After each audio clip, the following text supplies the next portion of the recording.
नमस्कार विद्यार्थी मित्रांनो, भाग 1 मध्ये आपण वेगवेगळ्या ऐतिहासिक साधनांची माहिती घेतली।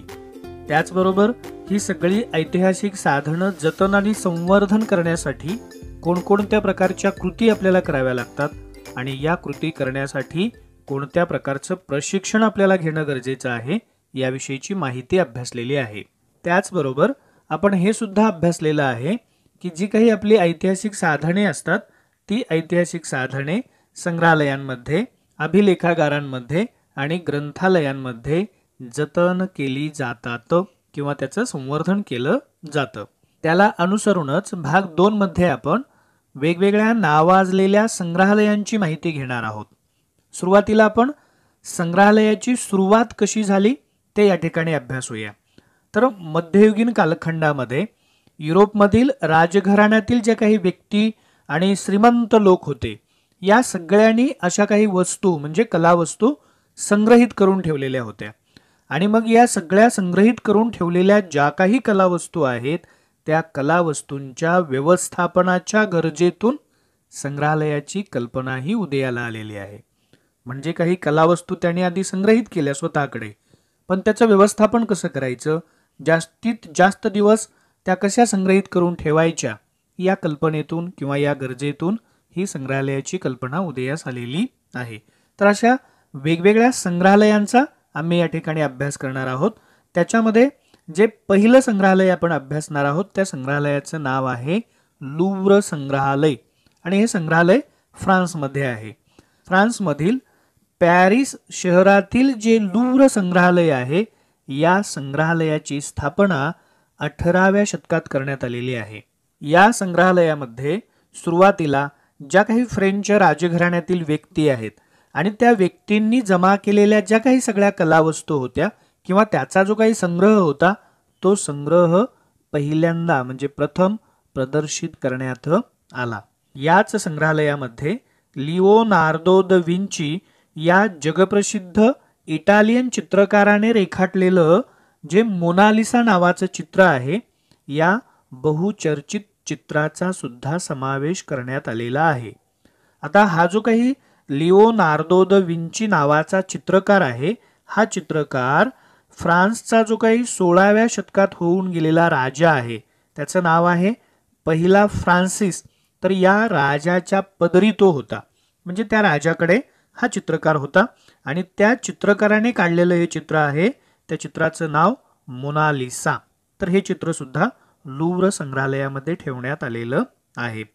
याशिवाय नेपोलियन बोनापार्टने अनेक स्वाऱ्या केलेल्या आहेत आणि या स्वाऱ्यांमध्ये त्याने आणलेल्या ज्या काही सगळ्या कलावस्तू आहेत त्या कलावस्तू सुद्धा या लुव्र संग्रहालयात ठेवण्यात आलेल्या आहेत आणि त्या सगळ्या कलावस्तूंमुळे या संग्रहालयातील संग्रह फार मोठ्या प्रमाणात वाढलेला आहे।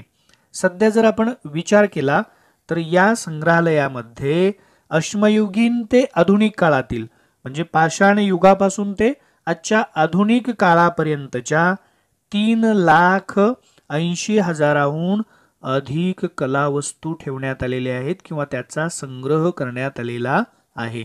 अशा प्रकारचं हे लुव्र संग्रहालय जे फ्रान्समध्ये आहे। विद्यार्थी मित्रांनो, जे आपलं दुसरं संग्रहालय आहे त्याचं नाव आहे ब्रिटिश संग्रहालय आणि हे इंग्लंडमध्ये आहे, हे काही सांगायला नको।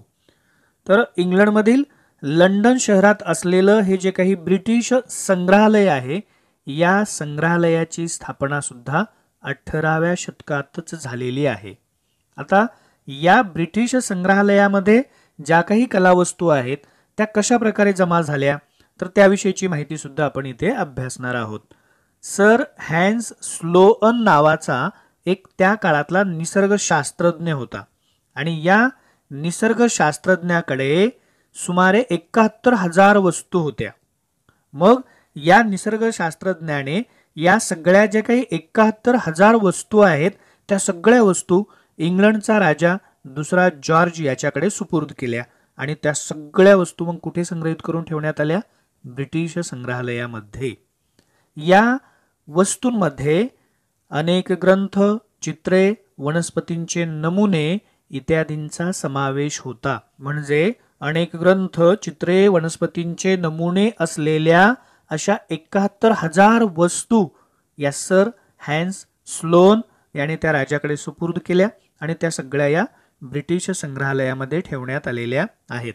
विद्यार्थी मित्रांनो, आपल्या सगळ्यांनाच माहीत आहे की ब्रिटिशांची सत्ता ही जवळजवळ संपूर्ण जगावरती होती आणि मग त्यांच्या या ज्या काही सगळ्या वसाहती म्हणजे इंग्रजांच्या या ज्या काही सगळ्या वसाहती होत्या, या वसाहतीमधून मायदेशी आणलेल्या ज्या काही सगळ्या कलावस्तू आहेत किंवा जे काही सगळे प्राचीन अवशेष आहेत ते सुद्धा या संग्रहालयामध्ये ठेवण्यात आलेले आहेत आणि त्यामुळे सुद्धा या संग्रहालयातील वस्तूंची संख्या ही वाढलेली आहे. जर आपण आज मितीला विचार केला म्हणजे आजच्या घडीला जर आपण विचार केला तर सुमारे 80 लाख वस्तू या ब्रिटिश संग्रहालयामध्ये ठेवण्यात आलेल्या आहेत. या सगळ्या वस्तूंमध्ये भारतातील अनेक पुरावस्तूंचा समावेश आहे. कारण का तर ब्रिटिशांनी भारतावरती सुद्धा 150 ते 125 वर्ष राज्य केलेलं होतं. इथे सुद्धा त्यांच्या वसाहती होत्या आणि इथून सुद्धा त्याने अशा अनेक वस्तू आपल्याकडे नेलेल्या आहेत आणि त्या या ब्रिटिश संग्रहालयामध्ये ठेवण्यात आलेल्या आहेत. आपलं जे तिसरं संग्रहालय आहे त्या संग्रहालयाचं नाव आहे national museum of natural history. हे जे काही संग्रहालय आहे हे युनायटेड स्टेट्स ऑफ अमेरिका या देशामध्ये आहे म्हणजे अमेरिकेमध्ये आहे. हे संग्रहालय अमेरिकेतील स्मिथसोनियन इन्स्टिट्यूशन नावाची जी काही संस्था आहे त्या संस्थेच्या व्यवस्थापनाखाली सुरू झालेलं आहे. कधी सुरू झालेलं आहे तर 1846 मध्ये हे संग्रहालय सुरू झालेलं आहे. हे संग्रहालय कशाचं आहे? नैसर्गिक इतिहासाचं हे संग्रहालय आहे. या नैसर्गिक इतिहासाच्या संग्रहालयामध्ये वनस्पती, प्राणी यांचे अवशेष आणि जीवाश्म खनिजे, दगड, मानव प्रजातींचे अश्मीभूत अवशेष आणि पुरावस्तू यांचा संग्रह करण्यात आलेला आहे. सजीवांचे जमिनीमध्ये गाडलेले जे काही अवशेष असतात किंवा जे काही अंश असतात त्याला जीवाश्म असं म्हटलं जातं. आता सजीव म्हटल्यावर त्या वनस्पती असू शकतात किंवा प्राणीही असू शकतात. तर त्यांचे जमिनीमध्ये गाडलेले जे काही अवशेष आहेत त्याला जीवाश्म असं म्हटलेलं आहे आणि त्याच्यापासून तयार होणारी जी काही खनिजे आहेत त्याला जीवाश्म खनिजे असं म्हटलेलं आहे. अश्मीभूत अवशेष असाही एक शब्द येतो तर तोही शब्द तसाच आहे, त्याला जोडूनच आहे. हे जे काही सगळे अवशेष आहेत त्याच्यावरती रासायनिक प्रक्रिया होऊन ते एवढे घट्ट झालेले असतात की त्याला दगडांचं स्वरूप प्राप्त झालेलं असतं आणि म्हणून त्यांना अश्मीभूत अवशेष असं म्हटलेलं आहे. तर अशा प्रकारचे हे जे काही जीवाश्म खनिजे आहेत किंवा हे अश्मीभूत अवशेष आहेत हे सगळे या संग्रहालयामध्ये संग्रहित करून ठेवलेले आहेत आणि हे सगळे मिळून त्यांची संख्या किती आहे? 12 कोटीहून अधिक म्हणजे 12 कोटीहून अधिक नमुने या संग्रहालयामध्ये संग्रहित करून ठेवण्यात आलेले आहेत. अशा प्रकारचं हे national museum of natural history म्हणजेच नैसर्गिक इतिहासाचं हे संग्रहालय आहे. विद्यार्थी मित्रांनो, आतापर्यंत आपण जागतिक स्तरावरील जी काही नावाजलेली संग्रहालय आहेत त्यांच्याविषयीची माहिती अभ्यासली. आता आपण भारतातील अशी जी काही प्रसिद्ध संग्रहालय आहेत त्यांच्याविषयीची माहिती या ठिकाणी अभ्यासणार आहोत. सुरुवातीला त्यांची इथे काही नावं दिलेली आहेत तर ही नावं जरा लक्षात ठेवायची कारण याच्यावरती आपल्याला कृती आराखडा येऊ शकतो. म्हणजे संकल्पना चित्र पूर्ण करा असाही प्रश्न येऊ शकतो किंवा चुकीची जोडी ओळखा असाही शब्द येऊ शकतो. तर याच्यामध्ये इंडियन म्युझियम नावाचं एक संग्रहालय आहे जे कोलकात्यामध्ये आहे. नॅशनल म्युझियम नावाचं जे संग्रहालय आहे ते दिल्लीमध्ये आहे. छत्रपती शिवाजी महाराज वस्तू संग्रहालय हे संग्रहालय आहे ते मुंबईमध्ये आहे. सालारगंज म्युझियम नावाचं जे काही संग्रहालय आहे ते हैदराबादमध्ये आहे आणि the Calico museum of textiles नावाचं जे काही संग्रहालय आहे ते अहमदाबाद या ठिकाणी आहे. ही सगळी आपल्या भारतातील प्रसिद्ध संग्रहालयांपैकी असणारी संग्रहालये आहेत. अशाच या संग्रहालयाचा आणि इतरही काही संग्रहालयाचा आपण या ठिकाणी अभ्यास करणार आहोत. त्याच्यामध्ये भारतातील संग्रहालय असं म्हटलेलं आहे त्याने. इथेही सुरुवातीला थोडीफार तीच माहिती दिलेली आहे. त्याच्यामध्ये कोलकात्यातील जे काही संग्रहालय आहे त्याला भारतीय संग्रहालय असं नाव आहे. वरती त्याला इंडियन म्युझियम असं म्हटलेलं होतं. इथे भारतीय संग्रहालय तेच संग्रहालय आहे. तर हे इंडियन म्युझियम जे काही संग्रहालय आहे कोलकात्यामधील तर हे भारतातील पहिले संग्रहालय आहे. भारतातील या पहिल्या संग्रहालयाची स्थापना ही एशियाटिक सोसायटी ऑफ बेंगॉल या संस्थेमार्फत 1814 मध्ये करण्यात आलेली आहे.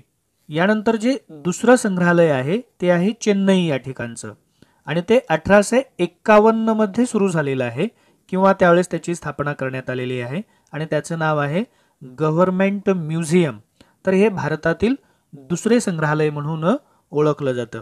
त्यानंतर इसवी सन 1949 मध्ये म्हणजे भारत स्वतंत्र झाल्यानंतर दिल्लीमध्ये एका संग्रहालयाची स्थापना करण्यात आली आणि त्याचं नाव आहे राष्ट्रीय वस्तू संग्रहालय. आपण जो तक्ता अभ्यासलेला होता त्याच्यामध्ये त्याला नॅशनल म्युझियम असं नाव देण्यात आलेलं होतं आणि ते राष्ट्रीय वस्तू संग्रहालय म्हणून ओळखलं जातं किंवा त्यालाच नॅशनल म्युझियम असंही म्हटलं जातं. आज मितीला जर आपण विचार केला तर भारतातील विविध राज्यांमध्ये अशा प्रकारची संग्रहालये आहेत आणि या सगळ्या संग्रहालयांची म्हणजे जी काही मोठी संग्रहालये आहेत या सगळ्या संग्रहालयांची स्वतःची अशी अभिलेखागारे आहेत आणि ग्रंथालये सुद्धा आहेत. काही संग्रहालये ही विद्यापीठांशी संलग्न आहेत म्हणजे विद्यापीठांना ती जोडली गेलेली आहेत आणि अशा प्रकारच्या संग्रहालयामार्फत संग्रहालय शास्त्र या विषयाचे विविध अभ्यासक्रम सुद्धा शिकवले जातात. संग्रहालय शास्त्राचा अभ्यासक्रम ज्या ठिकाणी शिकवला जातो त्या संस्थांचा किंवा विद्यापीठांचा या ठिकाणी आपण अभ्यास करणार आहोत. अशी ही विद्यापीठं आहेत किंवा अशा या संस्था आहेत की यांमध्ये संग्रहालय शास्त्रातील पदवी किंवा पदविका अभ्यासक्रम उपलब्ध करून दिला जातो. पदवी ज्याला आपण डिग्री असं म्हणतो, पदविका ज्याला आपण डिप्लोमा असं म्हणतो. तर डिग्री आणि डिप्लोमा म्हणजे पदवी आणि पदविका अभ्यासक्रम संग्रहालय शास्त्रातला कोणकोणत्या संस्थांमध्ये तो उपलब्ध करून दिला जातो किंवा कोणकोणत्या विद्यापीठांमध्ये तो उपलब्ध करून दिला जातो त्याविषयीची माहिती आपण या ठिकाणी घेणार आहोत. यामध्ये राष्ट्रीय वस्तू संग्रहालय दिल्ली, महाराज सयाजीराव विद्यापीठ वडोदरा, कोलकाता विद्यापीठ कोलकाता, बनारस हिंदू विद्यापीठ वाराणसी, अलीगड मुस्लिम युनिव्हर्सिटी अलीगड आणि शिवाजी विद्यापीठ ग्वालियर या सर्व विद्यापीठांचा आणि संस्थांचा समावेश आहे. म्हणजेच या सर्व संस्था आणि विद्यापीठांमार्फत संग्रहालय शास्त्रातील पदवी आणि पदविका अभ्यासक्रम उपलब्ध करून दिला जातो. इथे आपण भारतातील एका वस्तू संग्रहालयाचा सविस्तर अभ्यास करणार आहोत आणि त्याचं नाव आहे छत्रपती शिवाजी महाराज वस्तू संग्रहालय. हे मुंबई या ठिकाणी आहे. सुरुवातीला या वस्तू संग्रहालयाची स्थापना कशी झाली ती आपण अभ्यासूया. तर सन 1904 मध्ये मुंबईतील प्रतिष्ठित असे नागरिक एकत्र आले आणि त्याने एकत्र येऊन प्रिन्स ऑफ वेल्सच्या भारत भेटीच्या स्मरणार्थ वस्तू संग्रहालय उभारण्याचा निर्णय घेतला. त्याच्यानंतर इसवी सन 1905 मध्ये नोव्हेंबर महिन्यात संग्रहालयाच्या इमारतीची त्यांनी पायाभरणी केली आणि हे वस्तू संग्रहालय प्रिन्स ऑफ वेल्सच्या भारत भेटीच्या स्मरणार्थ असल्यामुळे त्याला नाव सुद्धा काय देण्यात आलं, Prince of Wales museum of western India. मात्र त्याच्यानंतर आपला भारत देश स्वतंत्र झाला आणि 1998 मध्ये याच संग्रहालयाचं नाव बदलण्यात आलं आणि ते छत्रपती शिवाजी महाराज वस्तू संग्रहालय असं ठेवण्यात आलं. या वस्तू संग्रहालयाच्या इमारतीविषयीची थोडीशी माहिती या ठिकाणी दिलेली आहे. ती म्हणजे या संग्रहालयाची जी वास्तू आहे म्हणजे जी इमारत आहे ती इंडो गोथिक शैलीत बांधलेली आहे. म्हणजे ही बांधकामाची एक शैली आहे. ब्रिटिश लोक ज्यावेळेस भारतामध्ये आले त्यावेळेस भारतामध्ये एक नवीन वास्तुशैली उदयाला आली. तिचं नाव आहे इंडो गोथिक वास्तुशैली. त्यामुळं त्या काळातील ब्रिटिशांनी जेवढी काही बांधकामं केलेली आहेत ती सगळी इंडो गोथिक वास्तुशैलीमध्ये करण्यात आलेली आहेत. या वास्तूला मुंबई शहरातील पहिल्या प्रतीची सांस्कृतिक वारसा इमारत म्हणून दर्जा सुद्धा देण्यात आलेला आहे. या वास्तूमध्ये म्हणजेच या संग्रहालयामध्ये कला, पुरातत्व आणि निसर्गाचा इतिहास अशा 3 वर्गात विभागलेल्या सुमारे 50,000 पुरावस्तू संग्रहित केलेल्या आहेत. विद्यार्थी मित्रांनो, आपण जागतिक स्तरावरील आणि भारतातील काही महत्त्वाच्या संग्रहालयांचा अभ्यास केलेला आहे. आता आपण ग्रंथालये आणि अभिलेखागारांचा अभ्यास करणार आहोत. परंतु या भागामध्ये सुरुवातीला आपण ग्रंथालयांविषयीचीच माहिती अभ्यासणार आहोत. ग्रंथालयांच्या बाबतीमध्ये जर आपण विचार केला तर ग्रंथालये ही ज्ञानाची आणि माहितीची भांडार घरे असतात. आपल्या सगळ्यांनाच माहीत आहे ग्रंथालयामध्ये ग्रंथ असतात आणि ग्रंथांमध्ये ज्ञान आणि माहिती साठवलेली असते. त्यामुळे ग्रंथालये ही ज्ञानाची आणि माहितीची भांडार घरे असतात. ग्रंथालय शास्त्र जे आहे या ग्रंथालय शास्त्राचा व्यवस्थापनशास्त्र, माहिती तंत्रज्ञान आणि शिक्षणशास्त्र यांसारख्या विषयांशी निकटचा संबंध आहे. कारण ग्रंथालयांमध्ये जे काही ग्रंथ आहेत त्याचं व्यवस्थापन योग्य रीतीने होणं गरजेचं असतं. त्याचबरोबर त्या व्यवस्थापनासाठी माहिती तंत्रज्ञानाचाही आपल्याला त्या ठिकाणी वापर करावा लागतो. आणि ग्रंथामध्ये ज्ञान आणि माहिती साठवलेली असते. ज्ञान आणि माहिती शिक्षणाशी संबंधित आहे. त्यामुळं ग्रंथालय शास्त्राचा व्यवस्थापनशास्त्र, माहिती तंत्रज्ञान आणि शिक्षणशास्त्र यांसारख्या विषयाशी जवळचा म्हणजेच निकटचा संबंध आहे. ही जी काही ग्रंथालये आहेत ही ग्रंथालये कोणत्या प्रकारचं काम करतात ते आपण या ठिकाणी अभ्यासणार आहोत. ग्रंथांचे संकलन, त्यांचे पद्धतशीर आयोजन, जतन आणि संवर्धन, माहितीच्या स्रोतांचे प्रसारण अशी महत्त्वाची कामे ग्रंथालयामार्फत पार पाडली जातात. आणि मग ही सगळी जी काही कामं आहेत ही कामं करत असताना याच्यातील बहुतेक कामाच्या बाबतीमध्ये अद्ययावत संगणकीय प्रणालीचा वापर केला जातो किंवा या संगणकीय प्रणालीचा आधार घेतला जातो. ग्रंथालयांची ही जी काही सगळी व्यवस्थापन प्रणाली आहे याच्यामध्ये सगळ्यात महत्त्वाची गोष्ट कोणती आहे तीही आपण या ठिकाणी बघणार आहोत. तर त्याच्यामध्ये वाचकांना आवश्यकतेनुसार हवे तेव्हा नेमके ग्रंथ उपलब्ध करून देणे या गोष्टीला ग्रंथालय व्यवस्थापनात अत्यंत महत्त्वाचं असं स्थान आहे. कारण एखादा वाचक आपल्याकडे आलेला आहे आणि त्याने आपल्याकडे एखादा ग्रंथ मागितलेला असेल आणि त्याला जर त्यावेळेस तो ग्रंथ आपण उपलब्ध करून देऊ शकलो नाही तर तिथे ग्रंथालय व्यवस्थापन अपयशी ठरलेलं असणार आहे. त्यामुळं ग्रंथालय व्यवस्थापनात सगळ्यात महत्त्व कशाला आहे? वाचकांना आवश्यकतेनुसार हवे तेव्हा नेमके ग्रंथ उपलब्ध करून देणे याला त्या ठिकाणी महत्त्वाचं असं स्थान आहे. आपण काही प्राचीन महत्त्वाच्या ग्रंथालयांची माहिती या ठिकाणी अभ्यासणार आहोत. आपण शीर्षकच दिलेलं आहे जगातील सर्वाधिक प्राचीन ग्रंथालय. त्याच्यामध्ये जे पहिलं ग्रंथालय आहे ते म्हणजे तक्षशिला विद्यापीठ येथील ग्रंथालय. कालावधी काय आहे त्याचा? इसवी सन पूर्व 5वे शतक ते इसवी सन 5वे शतक म्हणजे जवळजवळ 1000 वर्षाचा त्याचा कालावधी आहे. त्यानंतर जे दुसरं ग्रंथालय आहे ते म्हणजे मेसोपोटेमियातील अशिरियन साम्राज्याचा जो सम्राट आहे त्याचं नाव आहे असुरबानिपाल. याचं जे ग्रंथालय आहे ते सुद्धा जगातील सर्वाधिक प्राचीन ग्रंथालय म्हणून ओळखलं जातं आणि याचा कालावधी सुद्धा इसवी सन पूर्व 7वे शतक असा आहे. त्यानंतर जे तिसरं महत्त्वाचं आणि प्राचीन ग्रंथालय आहे ते म्हणजे इजिप्तमधील अलेक्झांड्रिया येथील ग्रंथालय. हे ग्रंथालय सुद्धा इसवी सन पूर्व 4थ्या शतकातील आहे. तर ही 3 जगातील सर्वाधिक प्राचीन ग्रंथालये आहेत. एका महत्त्वाच्या ग्रंथालयाचा आपण या ठिकाणी अभ्यास करणार आहोत. त्या ग्रंथालयाचं नाव आहे सरस्वती महाल ग्रंथालय. कुठे आहे हे ग्रंथालय? तमिळनाडूतील तंजावर येथे हे ग्रंथालय आहे. कोणी बांधलेलं आहे किंवा कोणाच्या काळामध्ये हे ग्रंथालय बांधलेलं आहे? तर इसवी सनाच्या 16व्या 17व्या शतकातील नायक राजांच्या काळात हे ग्रंथालय बांधलेलं आहे. त्याच्या नंतरच्या काळामध्ये म्हणजे इसवी सन 1675 मध्ये वेंकोजी राजे भोसले यांनी तंजावर जिंकून घेतले आणि तिथे त्यांनी स्वतःचं स्वतंत्र राज्य स्थापन केलं. त्यामुळं हे ग्रंथालय सुद्धा कोणाकडे आलं? वेंकोजी राजे भोसले यांच्याकडे आलं. आणि मग वेंकोजी राजे भोसले आणि त्यांच्या वंशजांनी हे ग्रंथालय अधिकाधिक समृद्ध केलं.